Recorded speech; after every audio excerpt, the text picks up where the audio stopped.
Dan il-programm se jitwassal lilkom bl-isbaħ xewqat Tejja Bet. Dejjem ilab b'mod responsabbli.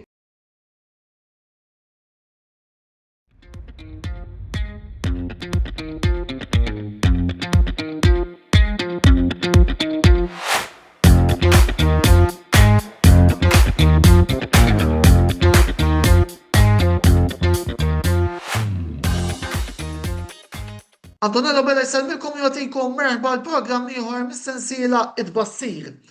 Illum ser nitkellem fuq żewġ logħbiet interessanti li ser ikollna nhar is-Sibt li ġej ġewwa l-Premier League Ingliż. Nottingham Forest Manchester United u Tottenham Hotspur kontra Chelsea. Wara nofsinhar ser ikollna l-logħba bejn il-Forest ta' Sean Dyche u il-Manchester United ta' Ruben Amorim, żewġ timijiet li għaddejjin minn forum kontrastanti ta' logħbiet. Nottingham Forest illi qed ifittxu l-ewwel rebħa mis-17 ta' Wissu li għadda meta qelbu lil Brentford 3-1 filwaqt li Manchester United ġej minn forma tajba ta' 3 rebħiet kontra Liverpool, Sunderland u Brighton. Interessanti naraw Sean Dyche biex ħireġ f'liema sens. It-tattika difensiva tiegħu se tkun kapaċi trażżan il-United illi bħalissa għaddejjin forma tajba. Brian Mbeumo ser irnexxielu jkompli jimpressjona anke fis-City Ground. United ser irnexxielhom jagħmluha 4 rebħiet konsekuttivi. Fil-ferma tiegħi naħseb li iva, nemmen fermament li Manchester United ser jirnexxielhom jiksbu ir-raba' rebħa konsekuttiva. Min-naħa l-oħra, is-Sibt fis-6:30 f'dan il-ground li qegħdin taraw fuq l-isfond id-derbi ta' Londra bejn Tottenham Hotspur u Chelsea. Logħba li offriet spettaklu, emozzjonijiet, kontroversi, diversi karti sofor u ħomor, logħba bejn żewġ rivali li wkoll għandhom lan il-sena d-dieħla jieħdu sehem fil-UEFA Champions League. Logħba li wkoll se tara żewġ stilel Brażiljani fil-konfront. Min-naħa ta' Tottenham hemm Richarlison, min-naħa ta' Chelsea hemm Estevao, żewġ players Brażiljani illi żgur se jkunu qed ifittxu illi jiskurjaw il-goals għat-timijiet rispettivi tagħhom. Ta' min isemmi illi Tottenham ġej minn rebħa ta' 3-0 għand Everton filwaqt li Chelsea tilfu l-aħħar logħba 2-1 kontra Sunderland. Il-previżjoni tiegħi għall-logħba Tottenham Chelsea nista' ngħidilkom biss li nemmen li se tkun logħba b'ħafna goals. Infatti kieku jien nista' nilab karta ma' l-sponsor tiegħi jabet nilab l-over 2.5. Illa li x'nemmen li din se tkun logħba li se naraw ħafna goals fiha. Qed insemmu l-sponsor tagħna Ejjabet. Kif nispiċċa dal-intervent, qabel ma mmorru għall-ewwel riklam li Gentleman qed joffrilna l-sponsor, se jintaraw il-kwoti qed joffri sewa Nottingham Forest Manchester United kif ukoll għal Tottenham Hotspur Chelsea. Inħeġġiġkom biex tittantaw xortikom ma' Ejjabet, imma nfakarkom biex dejjem tilagħbu b'mod responsabbli. Għalissa jien se naqaf hawnhekk. Wara dil-waqfa ta' riklami ikollna lil Dylan Tedesco illi ser ikellimna fuq l-iktar logħbiet interessanti mill-kampjonat BOV Challenge ta' tmiem il-ġimgħa li ġej. Ħudu ħsieb.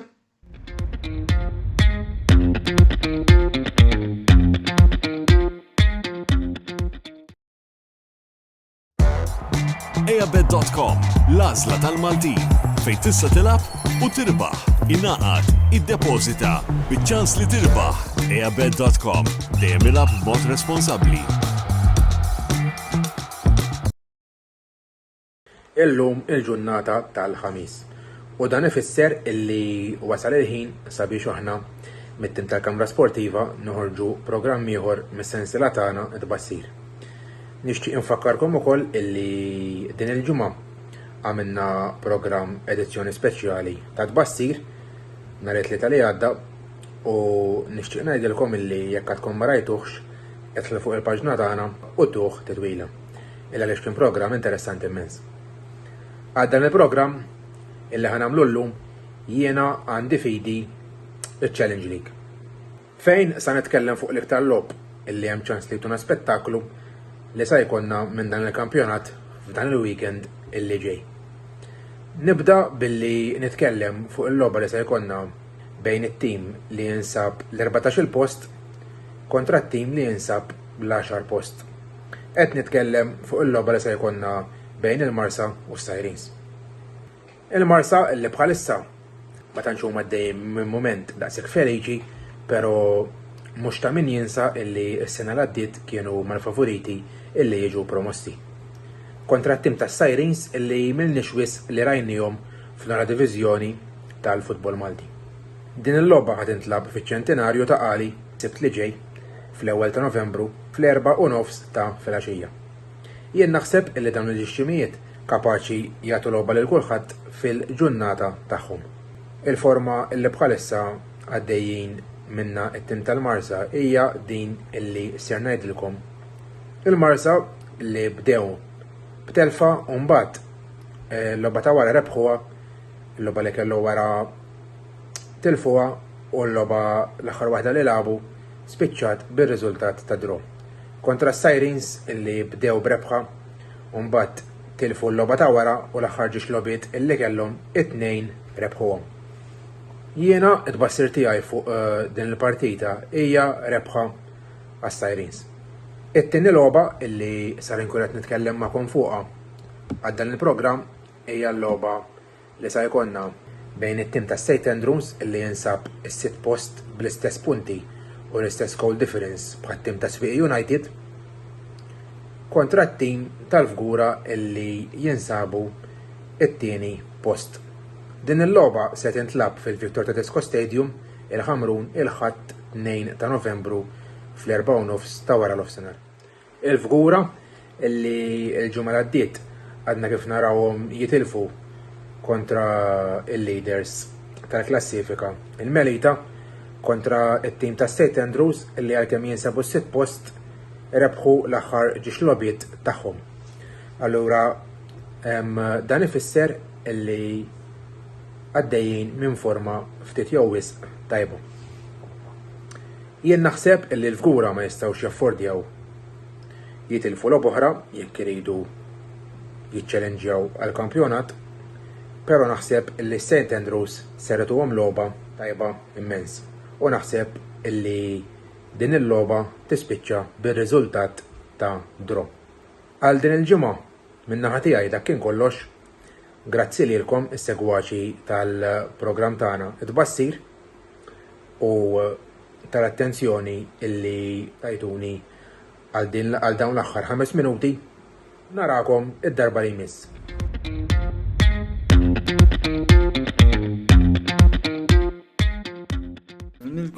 Nilqakom għal-rokna tiegħi fil-programm it-tbassir. Jiena llum se nagħti ħarsa lejn żewġ logħbiet mill-kampjonat tas-Serja li se jintlabu fit-tmiem il-ġimgħa. L-ewwel waħda hija Napoli kontra Como li se tintlab is-Sibt fis-sitta u l-oħra hija l-partitissima tal-programm li għandna fit-tmiem il-ġimgħa dik bejn Milan u Roma. Il-logħba bejn Napoli u Como nemmen li hija waħda interessanti. Napoli wara id-disfatta li soffrew fiċ-Champions League ġewwa l-Olanda irkupraw b'rebħa konvinċenti fil-konfront dirett kontra Inter, però mbagħad matul il-ġimgħa it-tlieta preċiżament fil-logħba tagħhom away kontra Lecce batew mhux ħażin għalkemm kisbu 3 punti fejn ta' min irid nirrimarka li ovvjament irid jgħidu grazzi kbira lill-goalkeeper Milinkovic-Savic għal penalty li salva meta r-riżultat kien għadu dak ta' xejn b'xejn. Min-naħa ta' Como huma tim li ovvjament huma tim li għandhom potenzjal, tim żagħżugħ, immexxi minn coach li naħseb qed jagħmel biċċa xogħol tajba ħafna, però naħseb Como huma neqsin minn ċerta konsistenza. Jirbħu l-Juventus u mbagħad jiġu draw away kontra Parma.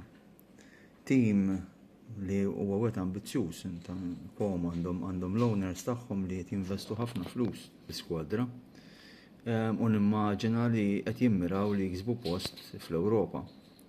Però ovvjament il-konsistenza hija importanti. Għaldaqstant nemmen li din għandha tkun logħba bilanċjata u logħba interessanti.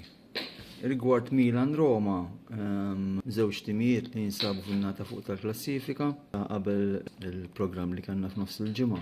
Il-Milan deru li ħajkunu fost isfidanti, però dawn l-aħħar żewġ logħbiet.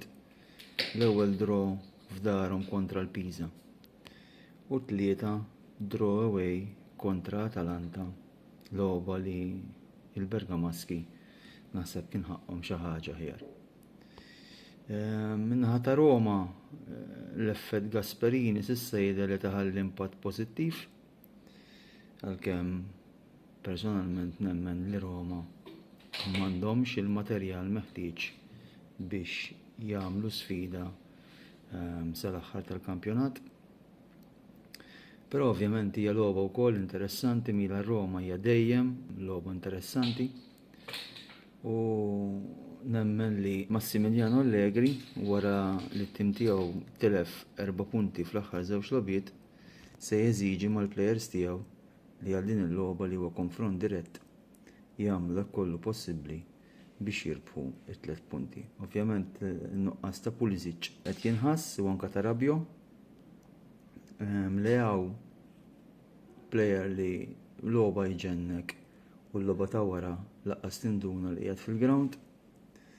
Min-naħa ta' Roma, naħseb Roma għalkemm għandhom coach li huwa offensiv, għax kulħadd jaf li Gasperini huwa coach mill-aktar offensiv, għad m'għandhomx dak il-mekkaniżmu fl-attakk li Gasperini kellu meta kien fit-tmexxija ta' Atalanta.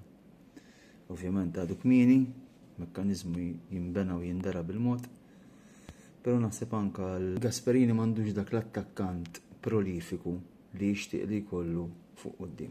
U dan naħseb li ħajħalli effett in the long run. Bħala bets ta' ejja bet għal Napoli Como għandna rebħa għal Napoli qiegħda 1.89, draw 3.19 u rebħa l Como 4.40. Jiena tbassir tiegħi ta' din il-logħba huwa dak ta' draw. Min-naħa ta' Milan-Roma, rebħa għal Milan qiegħda 1.98, draw 3.26 u rebħa għal Roma qiegħda 3.88. It-tbassir tiegħi għal din il-logħba huwa rebħa ta' Milan. Nirringrazzjakom tal-attenzjoni u nħeġġiġkom biex tkomplu segwu il-kontenut li ntellaw fuq il-paġni tagħna u ovvjament inkomplu niddiskutu il-logħba tal-futbol.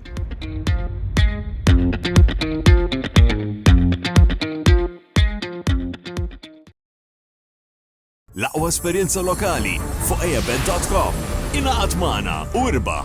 Tista' tilgħab fuq għażla vasta ta' Casino Games jew fuq l-isport favorit tiegħek. ejabed.com. Dejjem ilgħab b'mod responsabbli. Il-ħbib tal-kamra sportiva kif aħna, mela fid-dawl tal-aħħar riżultati li ġabunna din klassifika illum jinkal parnis waqt dan il-programm qasir ta' id-bassir ħanatu l-lenti daqxie speċifika fuq żewġ partiti. Il-partita li ħajkun hemm bejn Ħamrun u Birkirkara u l-oħra bejn Ħajbenis u Marsa Xlok li huma ħajkunu daw il-ġiex partiti ħajkunu determinati ferm fuq l-aħħar post vakanti għal dak it-tim li ħamela mal-aħħar 6. Nibdewna billi nagħtu ħarsa lejn il-klassifika fejn għandna Valletta u Floriana flimkien fl-ewwel post b'22 punt, Ħamrun b'19, Sliema 18, Marsa Xlok 17, Birkirkara 16 u finalment Ħajbenis b'14 punt. Dan xi fisser, Iva? Dan ifisser li l-aħħar post għadu ndeċiż. U dan ħajkunu qed jilagħbu għalih Marsa Xlok, Birkirkara u Ħajbenis. Logħba li bla dubju ħatkuni il-klu għal dan il-post li fadal vakanti hija dik bejn Ħajbenis u Marsa Xlok. U allura skont il-punti din ħatkun faktotum għalfejn. Għax Ħajbenis bil-fors irridu rebħa minn din il-partita. Għax hekk Ħajbenis jirbħu jiġu 17 punt daqs l-istess Marsa Xlok, imma mbagħad ukoll tinsewx għandna l-logħba ta' Birkirkara mal-Ħamrun li hija wkoll għadma u partita li hija determinanti wkoll. Mela, grazzi għalejja bet ħanamlu daqsxejn analiżi ta' dan ix-xenarju. Jekk ħajben insirku jiġu 17 punt daqs Marsa Xlok, imma jekk Birkirkara jitirfu mal-Ħamrun, allura huma jkunu it-tim li baqa' barra minħabba l-fatt li jkollhom 16 punt. Issa, jekk Birkirkara u l-Ħamrun jiġu dro u jerpu l-ħibs, mela jkollna 3 timijiet bi 17 punt. Hija logħba sabiħa ferm, hija logħba li ħatħallina b'nifsna maqtuħ speċjalment lis-supporters ta' Marsa Xlok, ta' Birkirkara u ta' ħibs. Il-verdett tiegħi kellu jkun hekk, jien nemmen li Hibernians ma jmarrux iktar minn dro minn ma' Marsa Xlok kif ukoll l-istess partita bejn Ħamrun u Birkirkara. U ma nazzardax ngħid li Birkirkara jerbħu lil Ħamrun għax tkun wisfarfex, dibma fil-futbol huwa kollox possibbli. Mela, dan huwa eħseb tiegħi fuq dawn iż-żewġ partiti klu li minnhom ħajkonna tim li ħajkompli jilab u jiġġieled għar-rebħ tal-unuri u post fl-Ewropa fil-waqt li ħajkonna tim ieħor relegat biex jilab għas-salvezza. Karl Parnis b'dawn l-aħħar kummenti fl-ewwel round tiegħu jaħseb li sfortunatament jaf ikunu Hibernians li jilabu fiż-żona fejn m'hemmx ċans għar-rebħ tat-titlu kif ukoll tal-unuri. Nixtieq nirringrazzja lil ejjabet.com għal din ir-rokna tagħna li jogħġobhom nisponsorjana u dejjem inħobb infakkar li hekk ħadd ilabu blob responsabbli. Mela l-verdett finali tiegħi huwa dan. Ħibs Marsa Xlok dro kif ukoll Ħamrun u Birkirkara. Bit-tim tal-ħibs jispiċċa kif tiġettilkom ma jagħmilx mal-ewwel sitta. Allum daqshekk insellmilkom u nirringrazzjakom. Biss nixtieq ngħid nota waħda. Dan il-kampjonat jiena l-ewwel sakemm fimtu dan il-format kont ftit ċettiku fuq biss l-allum qed tagħtina lob interessanti li mhux ikollok ta' fuq tal-u jiġru ta' taħt spiċċa isu l-kampjonat diġà, imma iżommok dejjem fuq ix-xwik. U naħseb li issa qed jindara naħseb huwa ta' ġid għall-futbol Malti. Karl Parnis isellmilkom.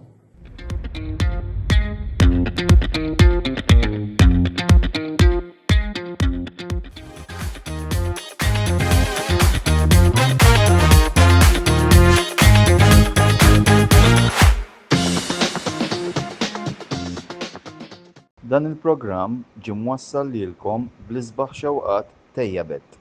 Dejjem ilab b'mod responsabbli.